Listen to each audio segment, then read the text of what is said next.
Hello, everybody, and welcome to another edition of GnWC Weekly. And I am the Duke, and I'm joined by my good friend. Hi, I'm Booster Gold. Gotham City was founded in the 1800s by Mr. Wayne, who had money and built a city and did stuff. You know, you could have actually looked up one of his promos. I did. That's kind of what he said. Oh, that's kind of what he said. Well, I don't have the DLC, so I don't get the real money Booster Gold experience and stuff. No, that's Angry Larry. Can you not verify he had money and stuff? Well, I guess he did. Oh, but anyway, so that's Angry Larry, and we're going to roll right into this. Larry's going to kick it off with some news and notes, and then we'll get into the good stuff. I got some good news, Duke. Uh-oh. Good news. The Wolves have been... Oh, no. No, Jay Lethal and Red Dragon have been re-signed by Ring of Honor. Ring of Honor. Did I say Red Dragon? Sorry, Red Dragon. Yeah. Bobby Fish and Kyle O'Reilly and Jay Lethal will be in Ring of Honor gear and on Comet Network, I guess, for years to come. So good for them. They're a good fit there. I like them. And I'm probably wrestling over in New Japan Pro Wrestling too. Cool. As well. It's good. Do you know who might be returning on Sunday? In a clickbait article I probably didn't read, but will mention based on the title? Sure, go ahead. I don't, actually, but go ahead. Daniel Bryan. On Sunday? Sunday what? I don't know. Sunday's a house show, I guess. That's why. See, this is why I didn't do the research. I didn't click it to find out what it meant. Yeah, I kind of don't. Quick. I kind of don't want to know that. I don't want to know the answer to that. I just want to know it when it happens. So. Well, me too. But listen, if they're going to take him on a tour of house shows first to see how he feels before they introduce him up to the main, back on TV, that's probably a good way to go. Yeah, let him wrestle a few matches, and see how he feels, and then put him on Raw. And hopefully he's changed up his style at least a little bit so that he's not putting himself in the situations that would exaggerate his condition more. I'm pretty sure that 2 times in 2016 on TV he was Kalisto under the mask instead of the. I don't think that really. I don't think that really happened. I think it is. I think Kalisto's a running gag where just other people wear the mask. It's a thing. Speaking of masks, Shinsuke Nakamura does not wear a mask, Duke. And he was officially pulled off the Ring of Honor 14th anniversary card. So really, yeah. I mean, he's got an official announcement on NXT. Blah blah blah. So he'll be taping or has taped. I have no idea. Soon. Gotcha. Well, this is where we're gonna specify that if tape shows already happened, we are not diving into the results of those tape shows. We are a wrestling podcast for fans by fans. And as fans, we want to watch these things unfold in front of our eyes and not like on a computer monitor digging through dirt sheets and stuff like that. And, clicking through slideshow articles. I will browse dirt sheets to find like newsworthy items of stuff that's already happened or not results, but outcomes of things that already happened. Someone got hurt, blah, blah, blah. Excuse me, but I'm not going to be digging through tape to show results or whatever. So it's a good chance that Nakamura has already wrestled or appeared on NXT TV. Entirely possible. Entirely possible. I don't know. So maybe not. But who will not be on NXT TV anytime soon, Duke? Hideo Itami. Really? Sources, and I'm going to believe those sources are doctors or friends of doctors, says he's nowhere close to returning after complications from shoulder surgery. Well, that sucks. Maybe so. That may be why Shinsuke's coming over. Oh well, yeah. Because I mean, not to like. Yeah, did you say quota? Yeah, I said quota. I said it way before you apologized for it. Yeah. Exactly. That's what I was about to say. Not to participate in the institutionalized racism of WWE, but that it kind of just fits right in there. I mean, they never needed Yoshitatsu to be around more than they do right now. Yeah, unfortunately, I wonder how close that is from Yoshitatsu leaving the organization to Hideo Itami arriving. It's got to be like months. Literal revolving door. Yeah, they have their door that people from Asia enter and leave, and they just walked in and out at the same time. Yeah. I hope not. I hope not. So that's pretty much it for the news and notes. Everything else was TNA and NXT taping results that I didn't want to click through and look at. But right. Yeah, listen, how about that Royal Rumble? I enjoyed it.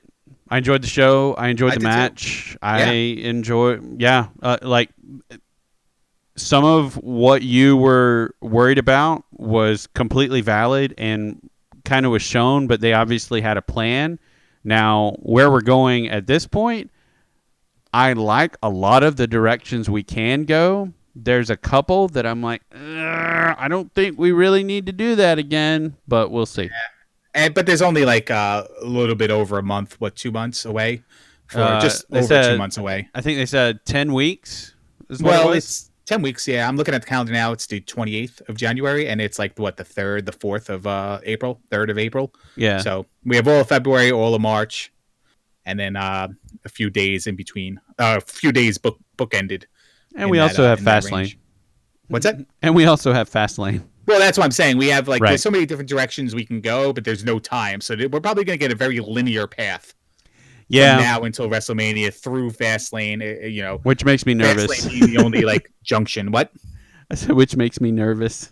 Makes you nervous, yeah. But you know what? It doesn't end at WrestleMania. There's another season. So exactly. Speaking of other seasons, I'm too soon on that one. Yeah, that would have been a great segue. I'm practicing my segues. I'm going to give you no less than 23 of them in this episode. So I'll tell you what, you were talking about NXT. Do we want to get into the NXT quick rundown real quick, or did you have some more news? No, I mean, not right now. I mean, I was mentioning Hideo Itami before, but speaking of NXT, Duke, what did you think of the last show that they showed only on the WWE Network? And then you just said no, we're not going to segue into that. Now I'm going to segue into that.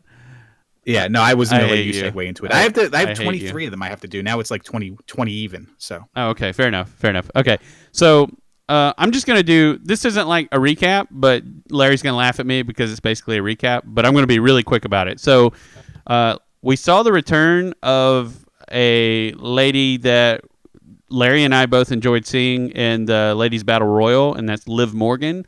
She had a quick little outing with Nia Jax. Nia just kind of smashed her. But I don't bring that up to recap. I bring it up to say, hey, we see more Liv Morgan. Her on TV more is a good sign for her, and hopefully that means we'll be seeing her more. Alex Riley returned. I thought the match was okay. The promo he cut after was really good, I thought, in my personal opinion. I think that undersells it. I think it was really good. Like, really stressing each syllable of really good. I thought it was a great promo. You thought it was a great promo? Yeah. Okay, cool. I didn't mean to repeat the same word as you. I guess. And I tried to say something really quick. But I thought it was a tremendous promo and came across very well and totally legit. Like, he sold it because it was true. Yeah, because that's just straight up, like, that's his story.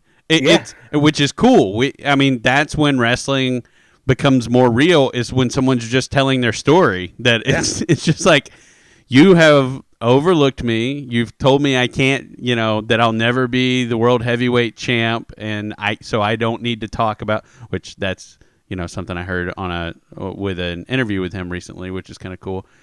Which I'll talk to you about that after the show. But there's this fun little podcast I've discovered, and maybe I'll promo it later. But anyway, I heard him on a podcast right before. I didn't know he was coming back or he was going to be on this show.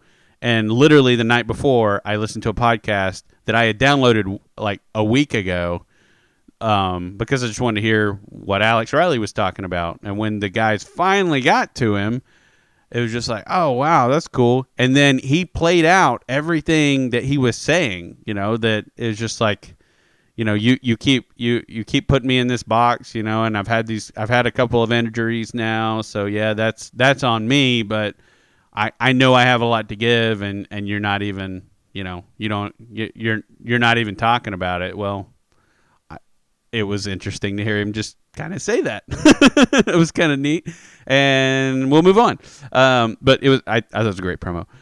So American Alpha, which is Jason Jordan and Chad Gable, they had their first win as American Alpha over Blake and Murphy. Wasn't the greatest match in the world, but they're still as over as they've ever been, if not more, which is cool.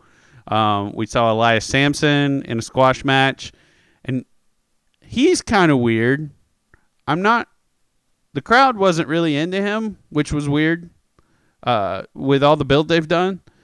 And I have a feeling we're going to see, just because of how they talked about Riley and how they talked about Sampson, I have a feeling that we're going to have a crazy off, because that's kind of how they're selling both of these guys, as they're just like wild-eyed and nutty or whatever. And I have a feeling that it's going to be a battle of the crazies between them shortly, which is kind of, it's tough for one or the other, because you got one guy who's basically in debut status, and you got one guy who's in return and I want to shoot to the top status. So it seems like that could stall out one of those two things. But can anyway. I throw in something to say it, just to say it? Sure. Not that I believe it's going to happen, sure. But it's just a gut feeling. NXT recently changed to a 2-man booth instead of a 3-man booth. And it's great. And it is great, and they're phenomenal. And, Corey Graves is definitely worthy of your broadcaster of the year, announcer of the year, and color commentator of the year awards coming soon to the GnWC official. I meant to ask you about that.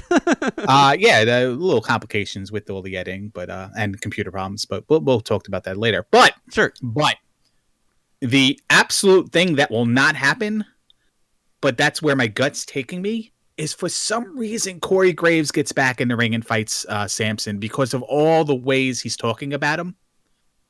Like, it just seems like, I don't know.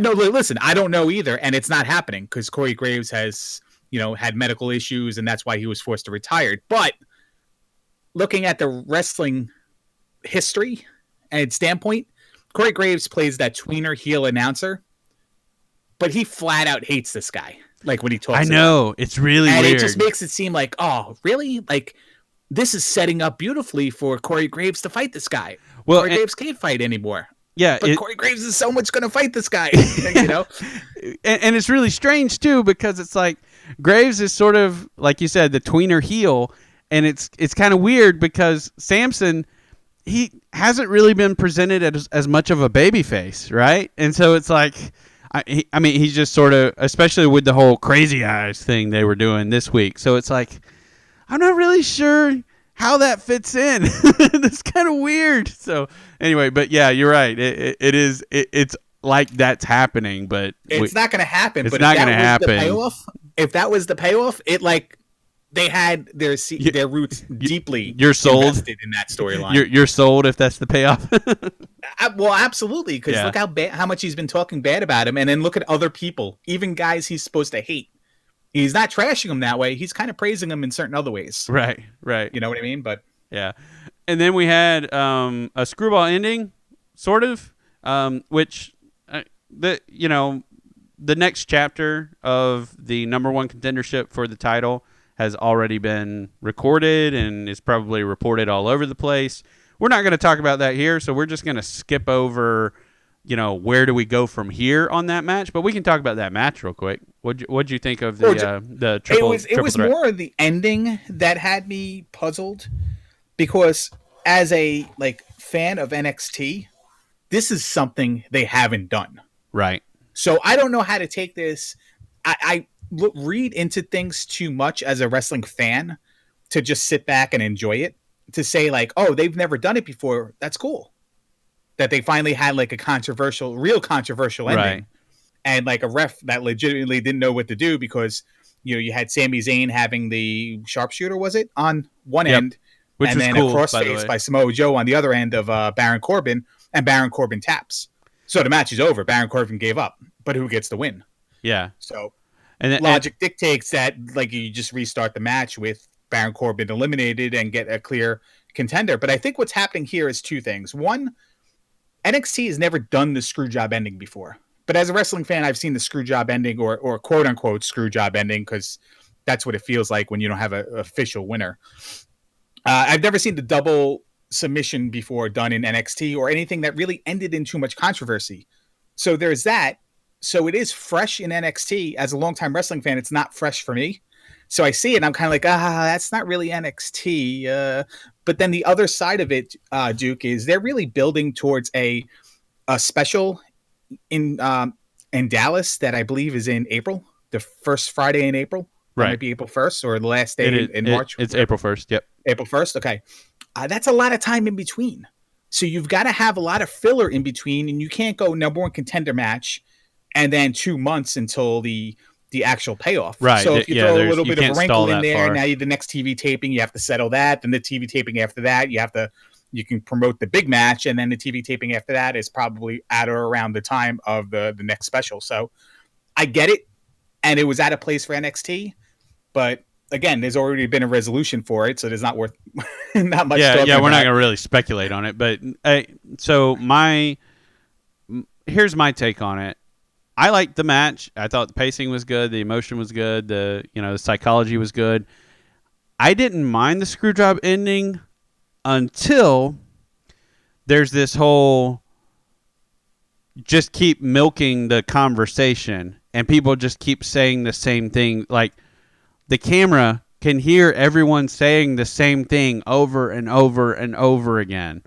And it's just, you got the ref who's just like, well, he was in that, and then he was in that. I mean, I guess, I could have done without the ref's explanation like 5 times. Thank you. And Regal's befuddled look, because you obviously saw it in the back, dude, Regal.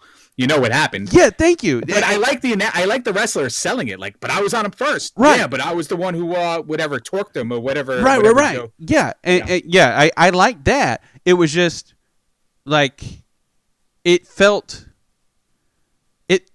This is the best analogy I have, and I think it's honestly, and not to toot my own horn, but I think it's the best analogy possible. It's like a video game where where you have to make a decision, and it just keeps asking you the question over and over again, and it's like one of those video games where you don't want to make the decision one way or the other. You want a third choice or a fourth choice or something like that, but it just keeps asking you the same question. That's what it felt like to me, where it's just like, right, it's just stuck in this feedback loop of saying the same thing, and it's just like, you guys get that you could have cut this out, right? I mean, you could have shown a different camera angle and then gone straight to the whole Sammy saying his thing, Joe saying his thing, walking out, raising his hands. You didn't have to do back and forth with Regal and the ref like 4 to 5 times, like you said. That was I didn't mind the ending, except that part. It was just like, that's kind of weird. It was just out of place for NXT. Well, it was awkward. It was out of place. Exactly. It felt drawn, well, felt especially drawn on, but especially we're since perfectionists as NXT fans. You know yeah, what I mean? exactly. They do everything clean right. Intros, clean outros, and good stuff in between. Yeah, they do so many things perfect that it's just like, this one was not there. And I don't like the color of Eva Marie's ring gear. Screw this company. Right. Yeah. But the one thing about the show that you did forget to mention, by the way. Hang on, real quick. Wait. Go ahead. Go ahead. So just real quick, here was the sort of the end cap on that is typically when Regal comes out, he makes a decision and a snap. That's it. Like he walks out and he already knows what the answer is. And that's what I expected. I think that's why it bothered me. I expected Regal to come out and be like, you know what? You can't really call a winner, so these guys will face in 2 weeks. The whole review the tape stuff was very cheeky. Right, too. right. Like we have to review the tape. What are we reviewing? Yeah, you saw what happened. And so, so that was my thing, is just like when Regal comes out, a decision is typically made. Yeah, I was expecting Regal to come out and say the number one contender of the match, the winner of the match, and the number one contender is Samoa Joe. Oh. And number one contender is Sami Zayn, and something stupid like that, since they both had claim on the win. Yeah, just both would be number one contender. Would be a 3-way match, something like that. But, yeah. But again, a lot of time in between, and anyway, I guess they have this. But what was the thing we glossed over?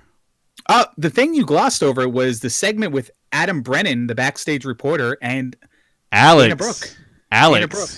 I don't think it was Alex. Alex who? Brennan? Alex. His name is Alex, not Adam. She called him Adam. And Adam's a better name. and Dana Brooke. It was phenomenal. Her hair looked great. Oh yeah, it was. And props to whoever who now. Oh, it was Carmella called her Miss Piggy. Yeah, that was hardcore. That's like and the speaking harshest of, thing you could say. I think that's the harshest thing people who hate Dana Brooke say about her on the internet. yeah, Is they call her Miss Piggy, and then Carmella threw it out there. I was cracking up. It was well, great.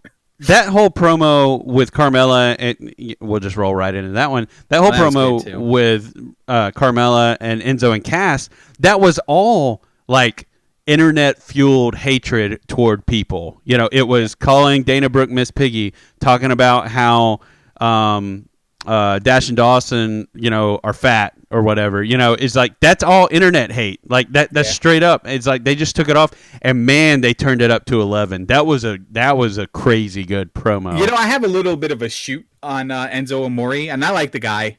I like his promos and stuff like that. But some of the stuff he says, man, like I think I could with a random word generator, I think I can make an Enzo Amore program, like an Enzo Amore random promo generator program.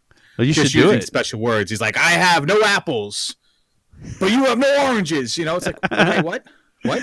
Yeah, but it was still You're good. like a Kleenex box. But it was still really good. No more tissues. Okay, cool. That's cool. And one last, we're not recapping the show, but one last thing about promos. One last thing about promos. I actually like the Hype Bros promo. That was really good. The whole, the Zubas thing. I said I was going to mention it to you. I think that's the first time Mojo Rawley ever made me laugh. Yeah, I was like really laughing at that, and I actually rewound it and watched it 2 or 3 times because I'm like, that was really like Mojo Rawley. Like it normally comes on, I'm just like, oh, and yeah, it was. I sit there and like I have that stone face. Like I don't care what you say, bro. I'm never gonna laugh. And then he said something, and I just started cracking up. I was like, oh, geez, that was so funny, man. Yeah, well, I still wish you get featured endeavored, but whatever. But then Zach Ryder with you. Yeah, but Zach at the end was just like, stop watching me sleep. Yeah, that was great. No, the Zubaz, man. You know how long I wanted a pair of Buffalo Bills Zubaz pants? Like, this has been on my Christmas wish list for like 15 years. And they probably stopped selling Zubaz like 20 years ago. So like we had to like really search like eBay and stuff for these. But I wanted a pair of those pants like for so long. The Buffalo Bills colors, And it's just so funny that he was mentioning them. I forgot what he said that cracked me up, but it was like just like comedy timing was just on top. Well, it's like the promo started a little shaky. Like they've got a script. They're gonna mention chicks and being hype. Okay, this is well. I mean, it was just like it's a little scripted, but then they both like. I don't know if it wasn't like really scripted. If someone just gave them a subject and they said just go with it or what, but it felt that way, which was good. Yeah, it felt good. It felt improv, and it was pretty good. Anyway, stop watching me sleep. I don't. If is that a meme? I haven't even searched that yet. Is it Zach should Ryder be? Pictures it saying, should stop be. Watching like me there sleep? should be a GIF. Stop watching me sleep. Maybe a picture with him and Eve Torres, and just saying, "Stop watching me sleep." But speaking of stop watching me sleep, Duke. Okay. Probably the biggest news item to come out of Raw is the return of The Rock. Yes. I already said my piece on it. It's on my YouTube channel. I didn't like it flat out. I don't get it half the time. I understand you need him to be there and like, people get happy or whatever. But just like Enzo Amore, it just sounds like he's only out there to say stuff, says whatever he wants to fill the time, and then tries to make the fans chant something. And then that's like his whole thing. And then he'll show up at WrestleMania and then see you again in 11 months, WWE Universe. What did you feel about the whole segment? Well, let me, just offend the entire IWC and say, welcome to the Attitude Era. Because think about it. Everyone who comes back, Jericho. What did Jericho do when he came back? He came out, he said some dumb stuff, and he got the crowd to chant something. Stone Cold, when he comes back, what does he do? He comes out, he says some dumb stuff, and he gets the crowd to chant something, whether it be what or, whatever else, whatever, give me a hell yeah, whatever it is, that's the Attitude Era. And IWC, hate me. Go ahead. I don't care. But it's just, that's the Duke at gmail.com. Yeah, sure. I'm sure somebody's named the Duke at gmail.com. Yeah, that guy's gonna hate us for that. Yeah, I apologize for that person. It's probably the dog but yeah, from the Bush Jeans commercials. That's kind of, I guess that's my whole thing, is that's the Attitude Era, and that's what everybody wants. But like, if you really go back and watch the Attitude Era, most of it was really stupid. The only good stuff of it, the good stuff, was the matches. And when people were talking, most of the time it was that garbage. And everyone loves everything about the Attitude Era, and most of it was good because they were doing inventive and creative stuff in the squared circle and not on the mic. Okay, so we're gonna play a little game here. All right, go. We're gonna take The Rock's promo on Monday on Raw. This whole segment, for what it's worth, from the time he arrived in the truck Sure. to the time he smelled what The Rock was cooking at the end, and we're gonna play better than or worse than that promo. Okay. Okay. Mae Young delivering a hand. Which was better? The Rock was better than that. The Rock was better than that. Okay. Hornswoggle winning the Cruiserweight Championship. I'm going with Hornswoggle. Okay, so this is a little bit of a warm-up here. All right. That was past stuff, Attitude Era stuff against Attitude Era stuff. Or Hornswoggle at the tail end, I guess, of it. All right. But The Rock was probably better than Hornswoggle. I'm Sheamus as heavyweight champion. Sheamus is heavyweight champion. Okay. Heath Slater beating Dolph Ziggler. Heath Slater beating Dolph Ziggler. Okay, so we agree that some wrestling actions of present day are all better than Rock promos on spot guest star appearances. For the most part. I mean, I don't hate him. That was not a small sample size. That was 2 examples. Yeah. And it's 100%. I can go on and on. I think you're going to answer that way every single time. And for the most part, I can't remember stuff. So yeah, and it's to match it up with. and it's stuff that you'd be like, oh, come on, that's stupid. All right, Lana Love Triangle. Rock segment. Rock segment. Okay, well, the Rock segment was a Lana Love Triangle. It was a Lana Love Triangle. You're right. It's trick question. Trick question. So does that end the Love Triangles, because now he exposed it to Rusev, and then all of a sudden now it's he took care of it. We didn't see Rusev or Lana today on SmackDown. Should we speculate that something happened? Should we call somebody? We could talk about this in a different show, but I feel like Rusev and Lana have graduated now. Like, I think they are, unless it's a major storyline, they're going to be on Raw. They're not going to be on SmackDown, and SmackDown. While SmackDown is the better show at this point. But they were on SmackDown last week, and there were just no Kevin Owens and no League of Nations tonight at all. Oh, yeah, so you can have that kind of rotation. Okay, never mind. Yeah, it's going to happen. You're right. So, all right. So that was The Rock. We had a little fun with it. It was good. It's fun. It's good for the WWE fun. Universe who likes them. It's fun, and it's money. I mean, I really plenty wish of people there's watching. Payouts to it that weren't like Usos versus New Day again. Right. They already had a match. They already have a feud going. They didn't need Rock to ignite a feud. Correct. So I wish The Rock was used to do something, elevate somebody or whatever. And moving on to WrestleMania, now we have something new because of The Rock. Well, I will say The Rock and New Day going back and forth does elevate New Day, especially since they kind of stayed with him, and his only result, or his only from a on the microphone standpoint, I feel like New Day won that. Yeah, but they didn't do anything new. No, you're right. You're right, and it doesn't result in anything. Yeah, right. You're right. You're right. If it was The Rock introducing 2 new people to the rivalry, like, okay, New Day, that's good and well, but The Rock's here to tell you, that you have new challengers, and it's whatever. Insert any fantasy booking match here. New Age Outlaws, Hardy Boys, whatever you want to say. The Hype Bros. Like things that wouldn't happen. Yeah, Hype Bros. Even if it was the Hype Bros, it'd be different, and it'd be like, what? Kind of deal. But that would be. Let me tell you, if you want the Hype Bros to be over, if you wanted them to be over, have The Rock bring them out against New Day. Oh yeah, they don't need to get over. They have Zack Ryder. He's the most over wrestler on the roster. Well, I know, but if you need the Hype Bros over, if you need the Hype Bros over, I said, not Zack Ryder. Zack Ryder is the most over person. Him being on the Hype Bros is reason enough for that thing to blow up the roof. But we'll move on. But yeah, because we don't want to talk about Mojo Riley in a positive way. Oh, whatever. So, but speaking of positive, Duke.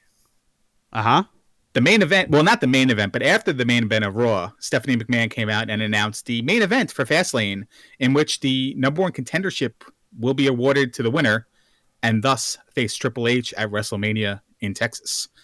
That is The Rock, Roman Reigns versus Dean Ambrose versus Brock Lesnar. Expecting the normal here? Are we expecting like nothing but Roman Reigns winning this match? All right. So this is where I was saying, and you made a point that you're kind of on a linear path from here to WrestleMania because there's just not a lot of time to do a lot of development. But man, I feel like all the development you needed happened when Dean Ambrose and Triple H were staring each other down in the Royal Rumble. Personally, I think that's all you needed to hear to know this needs to be our main event of WrestleMania. It's everyone's just like, oh, it's so predictable. Oh, and to an extent, people are right. I do not sound like that, by the way. I didn't mean you, but I've just seen people say, oh, we all know what's going to happen, blah, blah, blah. This is going to happen, and this is dumb, and this is stupid, and this is awful.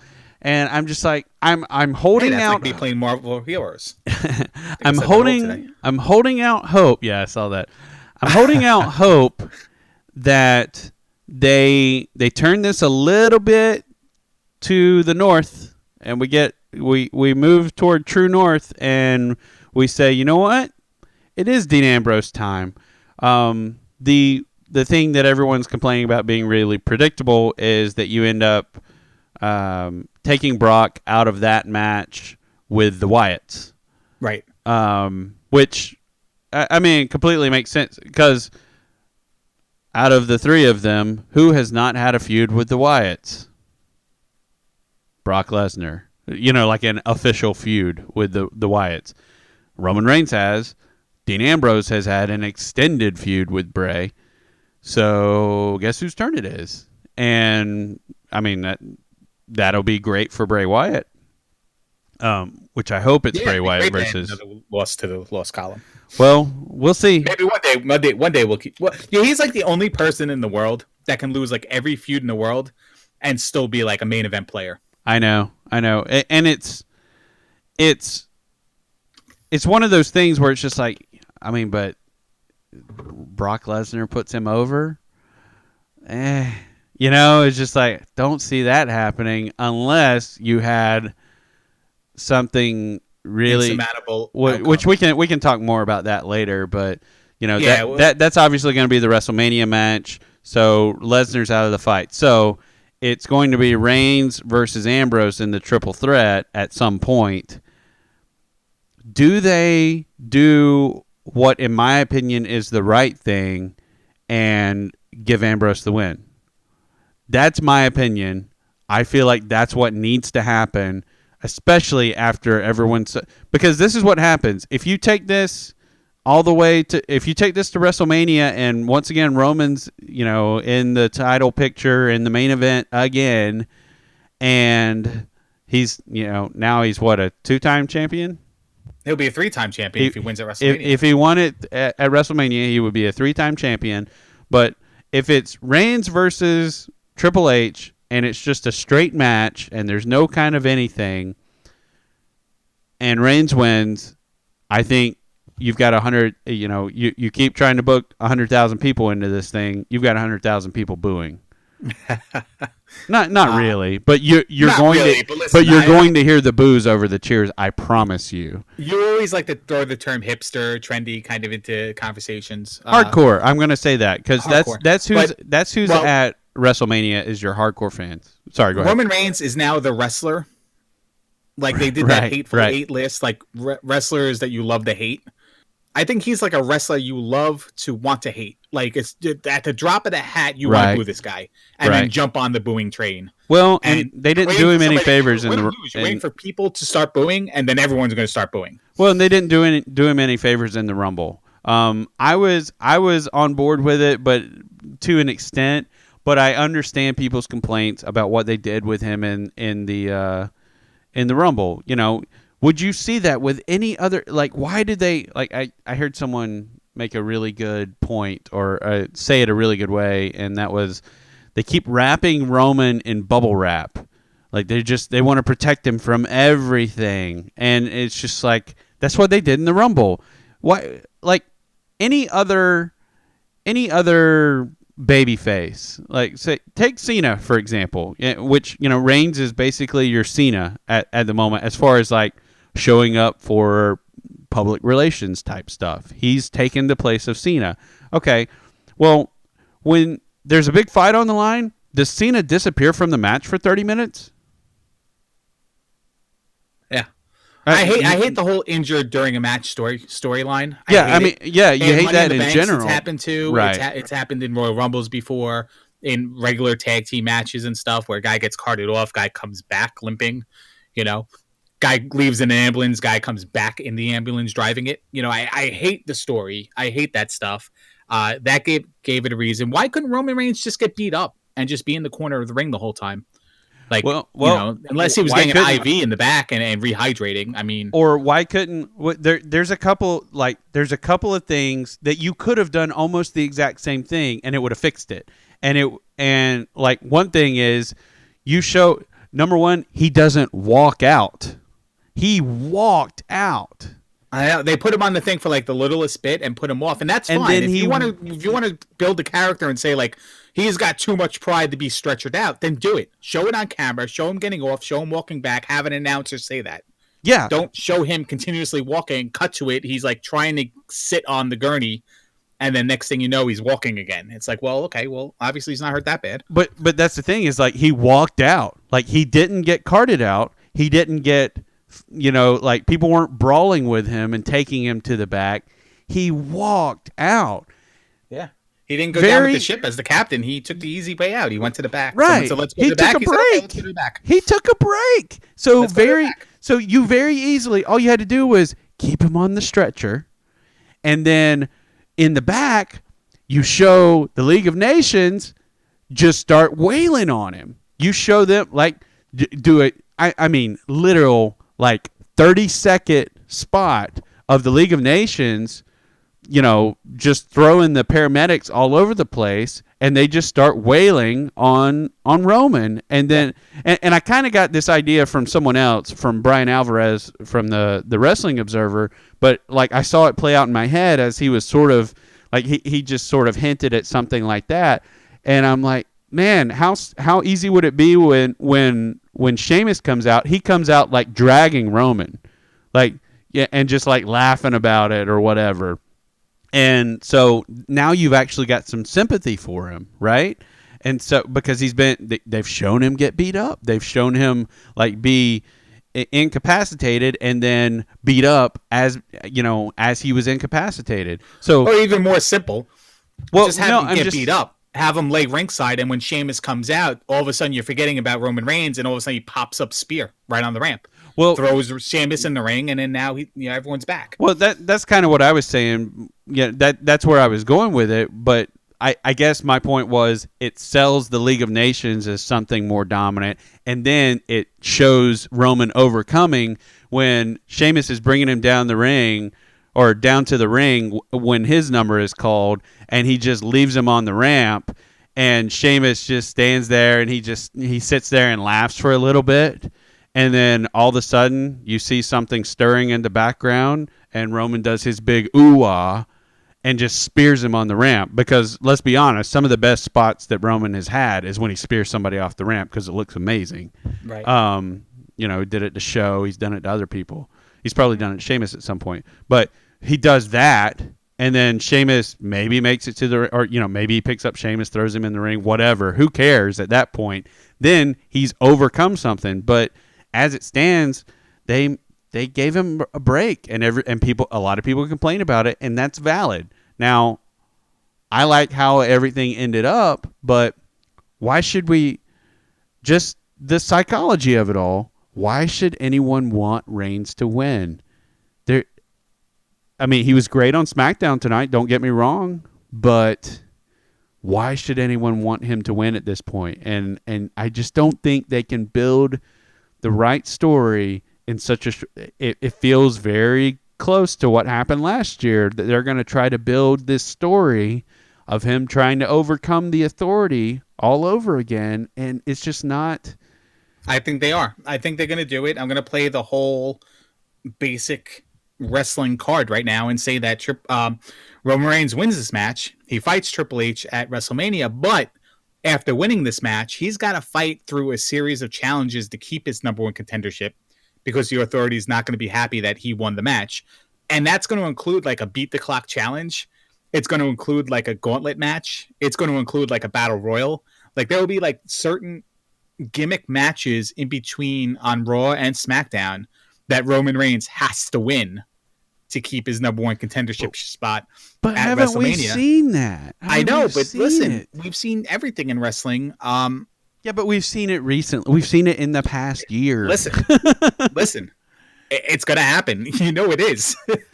But so, I mean, that's the logical thing. But if Ambrose wins this match, then what?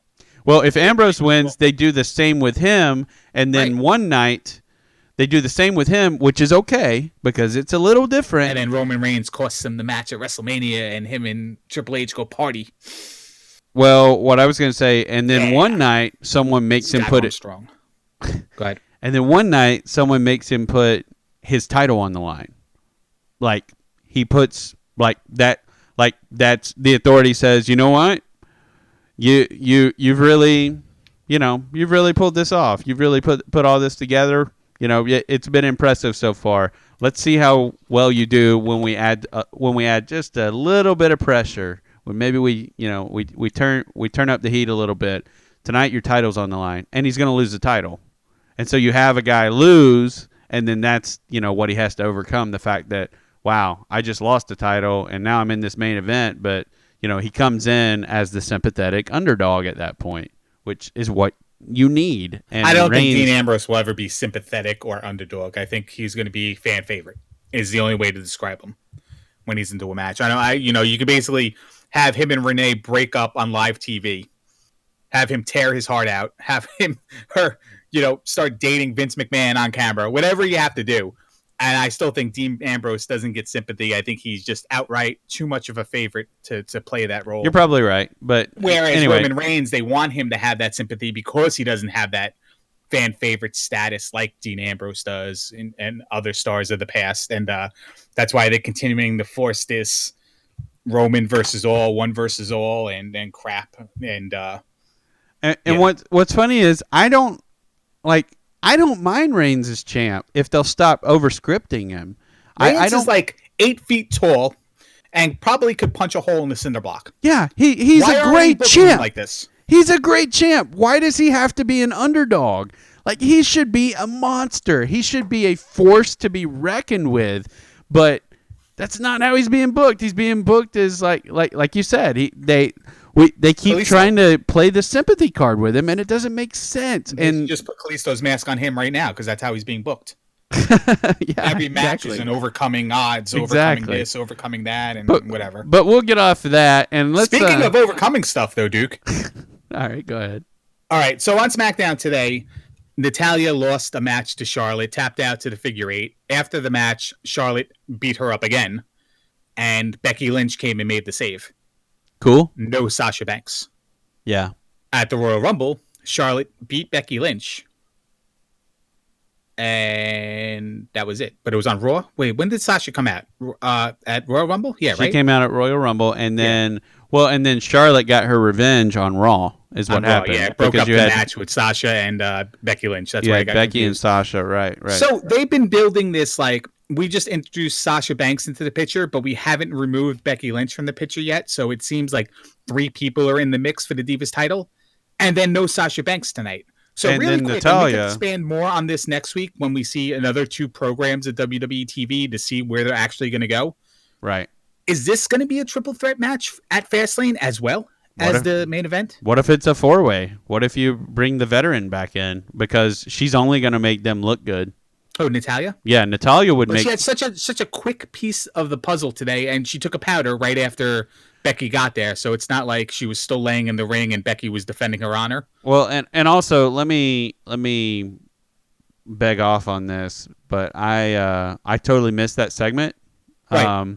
Well, that's what I'm saying. That's why I tried to catch you up on it because I knew you didn't watch that segment. Yeah. But there was no Sasha Banks, and it was just Becky Lynch attacking Charlotte. So right. Well, what I was going to say is, be doing a slow build towards a WrestleMania triple threat is my question, or you think they're going to rush it and then do triple threat right away? I think they're going to.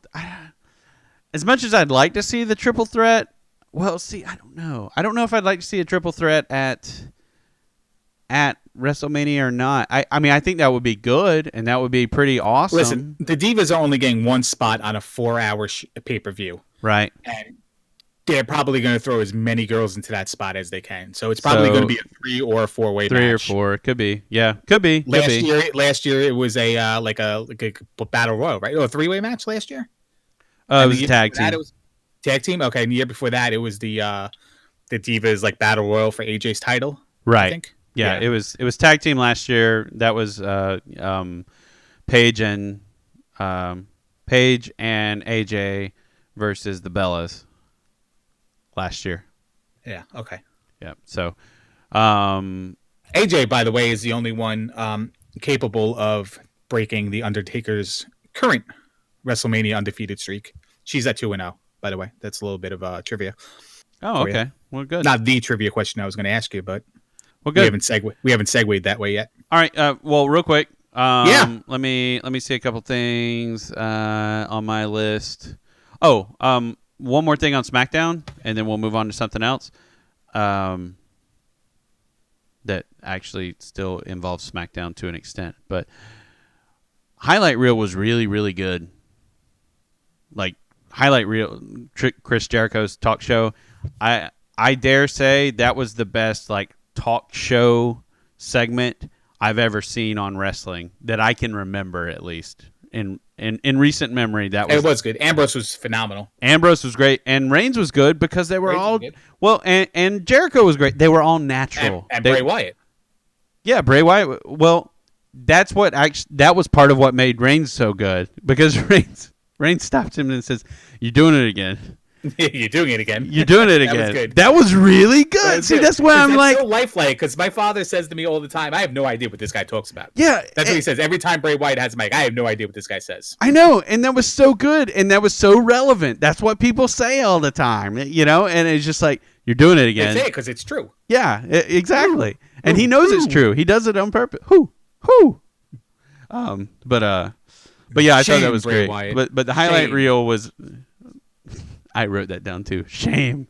But the highlight reel was crazy good. Was a very enjoyable segment. And speaking of enjoyable segments, we're going to actually name something that we do from time to time.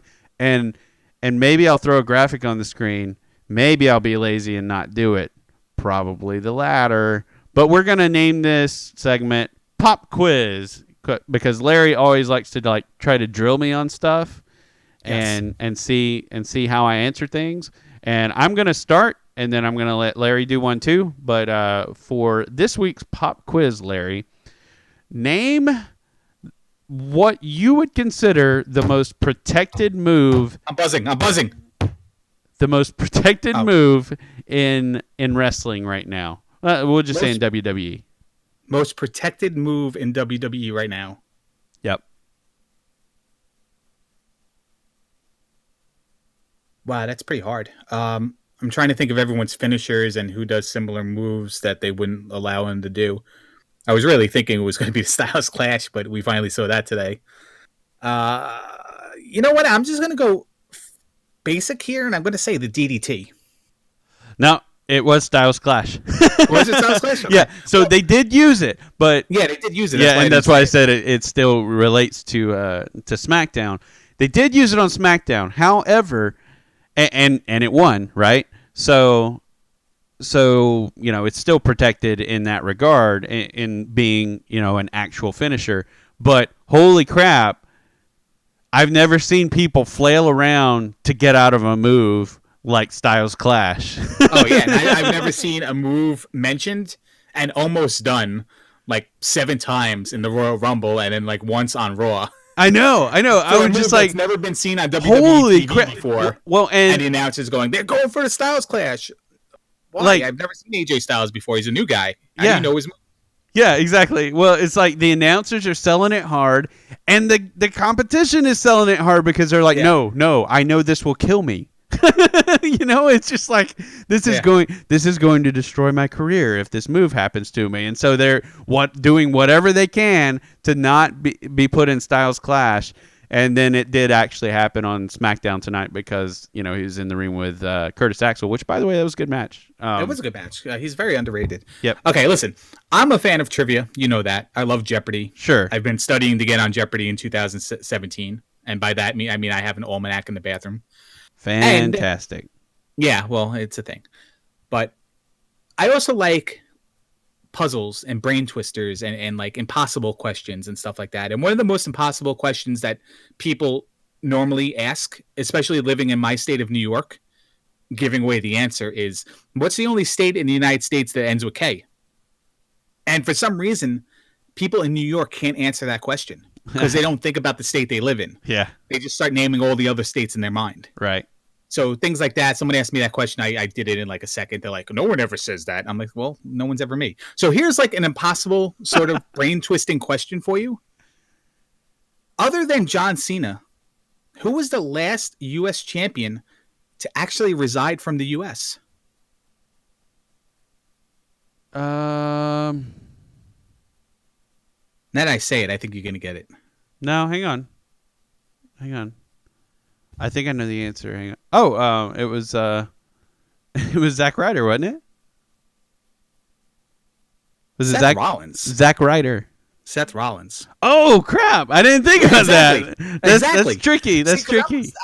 And it falls in line to one of those questions. I'm thinking, okay, Rusev had it. Cena, obviously, we admit Cena. Del Rio had it. Kalisto had it. Who had it before that? It's like, wait. Well, because you forget. yeah, because you forget that during John Cena's reign, there was a pit stop on Seth Rollins. Yeah. So there you go. So that's my little. That's pretty good. That's pretty good question. Yeah, it's a good question. But speaking of trick questions and anomalies and things that don't make sense when they should make sense, Wednesday night. It was a Wednesday night, I believe, right?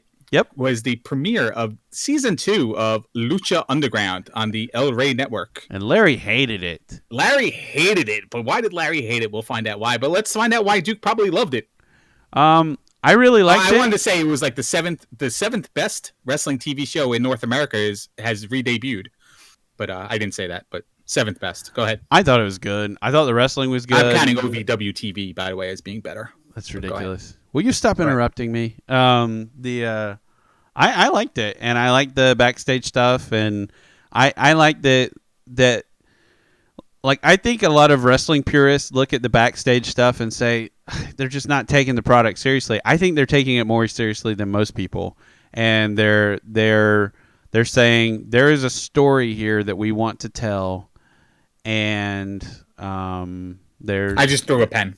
Just didn't make a sound, but I threw a pen. They're telling it. It landed on a pillow. So they're telling it. And I love the opening. I thought that was awesome.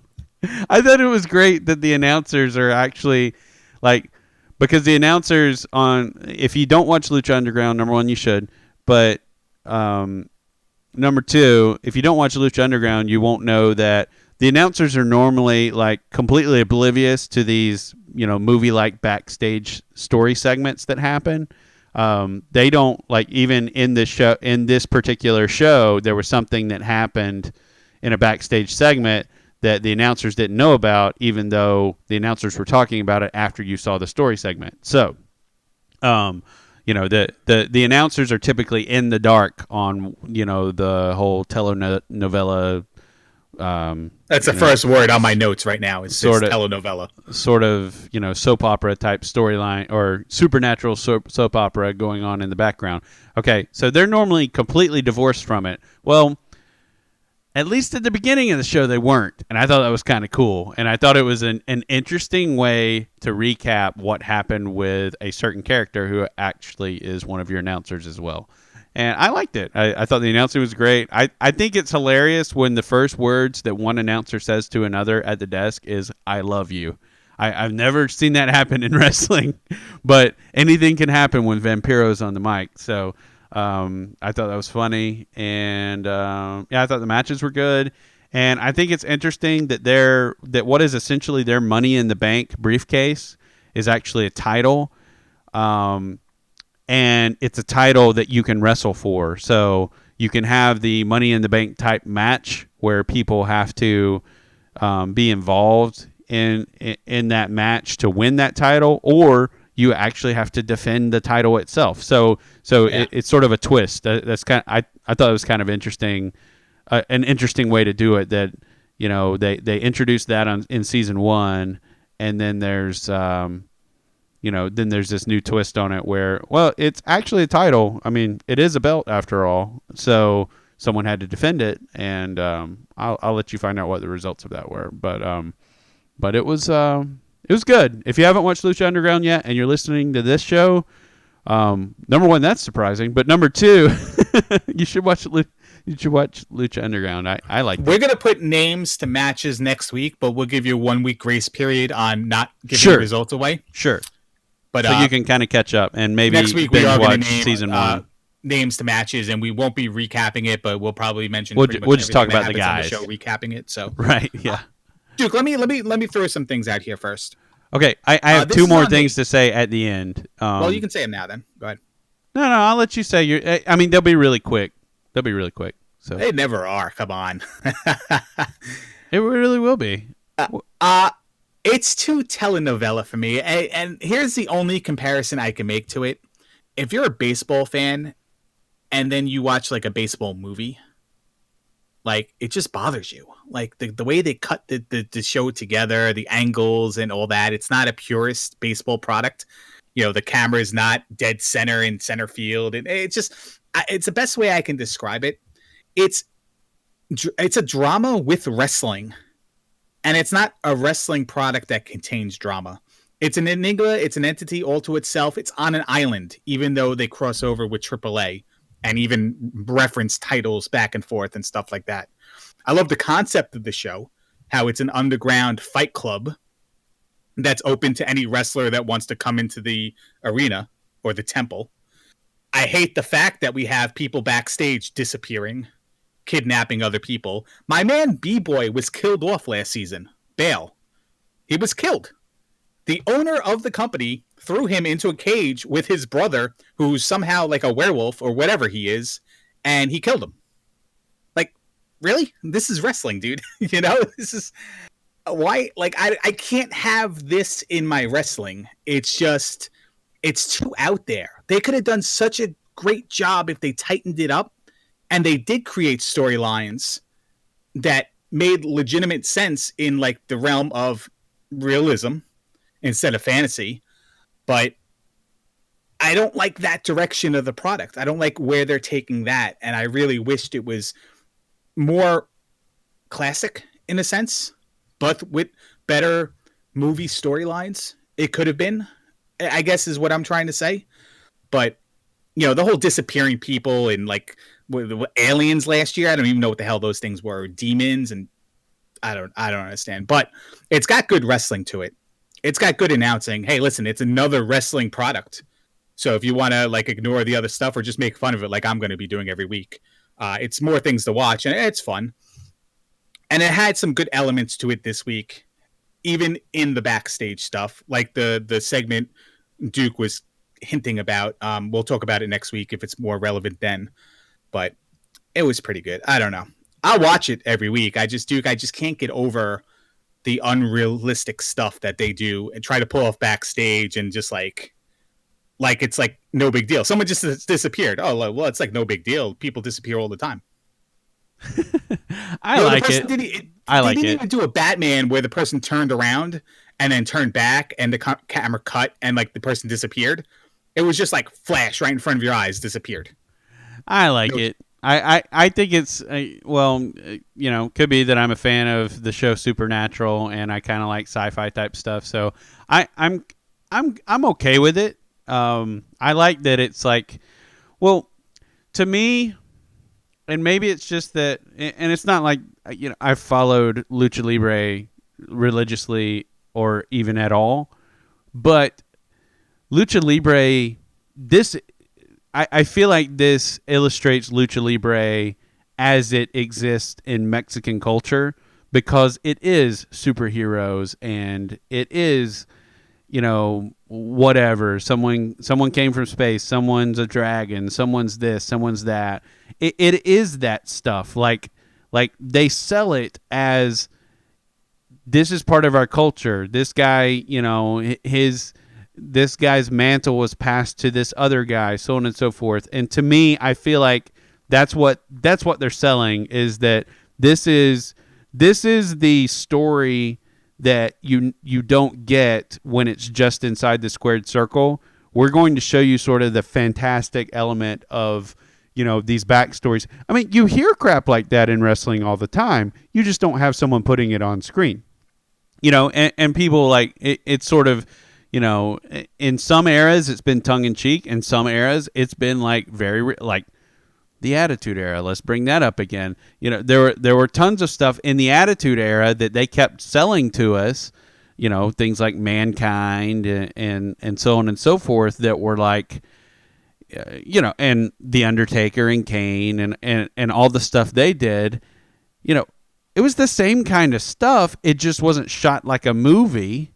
They did the same kind of stuff, but now people are doing it in this day and age when everybody wants WWE to return to the Attitude Era. And to me, that's the stuff. People were getting crucified in the Attitude Era, but they weren't dying. So it's just like it's weird. It's weird because on one hand, people will complain about something that I feel like on the other hand, they're constantly wanting to go back to if they looked at the product as a whole. And these guys are just presenting it very, very well. And I think that really, it helps in some ways. Like with me, I like it, but I think it hurts in like people who are just like really, really purist, kind of like you, Larry, who would be like, "Oh, I just don't get it. It's just so fantastical." Well, that's what. So was the Undertaker burying people, right, and they were back next week. Undertaker and Bray Wyatt like calling down lightning from the ceiling, and James Storm pushing Mickey James onto the train tracks, or TNA having like a wrestler who's a DJ, a wrestler who's a clown, and stuff like that, and call them out for it. This is like much worse than that. It's just. You know what? Because there's not like. But see, I'm not talking about stuff like that. I'm talking about stuff in the Attitude Era where like people were buried alive and people were that's covered in stuff too. People were covered in cement and people were. I mean, I'm not giving every example, but that's part of the unrealistic stuff I'm talking about too. With throwing a girl onto a train tracks in front of an incoming train. I mean, that's unreal. It's not unrealistic. People have done it. Right. But for one wrestler to do it another and then the person show up the next week, that's unrealistic. Right. Stuff like that. But I also don't think they give the movie part of Lucha Underground, the backstage segments, like enough time. It's like 2 minutes and then there's something where I roll my eyes about. Instead of maybe if it was longer, if it had more of a backstory to it, stuff like that. I probably couldn't get invested into it if I had that, rather than like a real quick Crash TV style of you can expect anything here, even females who disappear and aliens that come out from the middle of the ring. Yeah. I don't know if that one. No, I get. I get where you're coming from, and I'm not dogging it. I'm just saying, I think it's not as fantastical as people are saying it is when you compare it to what we've seen in the past. It's just, we saw that with one character. They're doing this with their whole roster. And so I think that bothers people a lot that, it's not just one out there character. It's like everyone is involved in this weird backstory where it's this underground fight club and everybody's okay with that. But then when they start doing weird stuff and it's just like, well, they've been trying to like make people do weird stuff in wrestling for a long time. And again, I'm not, if people don't like it, they don't like it. That's fine. I'm just saying that's sort of how I justify it in my mind. Well, this isn't that much different from, Cain's parents, or Cain burned his house to the ground, or and killed his parents, and blah blah blah blah blah. This is just like presenting it in a, like trying to say, hey, look, this is for real. And again, to me, I feel like this is a tribute to the lucha libre tradition of these guys are otherworldly characters. So the two quick things that I will throw in: AutoZone, and Cricket. AutoZone. Those are two significant sponsors. Yeah. And that was just something I noticed. I'm like, oh, well, I mean, I know they're on El Rey, and El Rey is like not like Destination America. They're a real network. But Destination America had commercials too. I'm not saying they didn't have commercials. I'm just saying El Rey is like more legitimate in a lot of ways than Destination America. So I'm not expecting them to not have commercials, but they had like branded commercials. And I was just like, that's a pretty big deal for, this little indie, sort of indie wrestling show thing. And you branded like their stars were in the commercials. Stars were in the commercials, yeah. Johnny Mundo is in. Somebody who missed that. Yeah. Sorry. Yeah, good point. Thank you for pointing that out. But yeah, I thought that was interesting. So that was it. That was quick. And then the other thing that I thought was interesting, speaking of people taking their ladies seriously in wrestling. If we're not going to talk about it till next week. Okay, you're right. We're supposed to leave that alone. So. But listen, if you want to do it, I don't care. Well, no. I'm just going to say, let's just say Lucha Underground takes their ladies very, very, very, very, very seriously, and has from the jump. I mean, they did in season 1, and they made a statement in this season. It's a Fight Club, open to anybody. It's open to anybody. So and they make a point to sell whoever is in the match, whatever match they're in, and how they're qualified to be in it, which is really cool. And everyone's legit. And everyone's legit in some way. So I applaud that. They never bury anyone. There's always a reason for someone to be in the fight, and I really like that. So, and Matt Stryker is a legend. He deserves to be in some sort of Hall of Fame somewhere already, in my opinion. Rock promo or disappearing valets? Disappearing valets all day. Wow. All right. I told you I don't hate it. I don't mind that because I get what they're trying to do. I have to get out of the mindset of comparing it to wrestling and just take it as its own product. But at the same time, I don't think it can be classified as a promotion. It's very much a TV series. It's a TV show. It's a TV show. That has great wrestling. It's not indie. Fair enough. Yeah. It's a show that uses wrestling as part of its lineup. It's a TV show with wrestling compared to a wrestling company on TV. Fair enough. But great wrestling, not crappy wrestling like we've seen. No, wrestling's good and the announcing's great too. Yeah.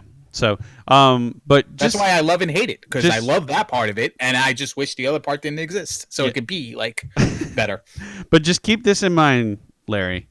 Yes, I will go to AutoZone. Broken crayons, still color. Broken crayons, still color. Just keep that in mind. Did Stryker say that or Vampiro? Stryker. Was it Stryker? Because Vampiro, listen. Broken crayons, still color. Like last year we had and this is why Lucha Underground is good to watch. Last year we had a wrap up show that said, okay, who is the biggest face wrestler in Lucha Underground? Okay, Johnny Mundo.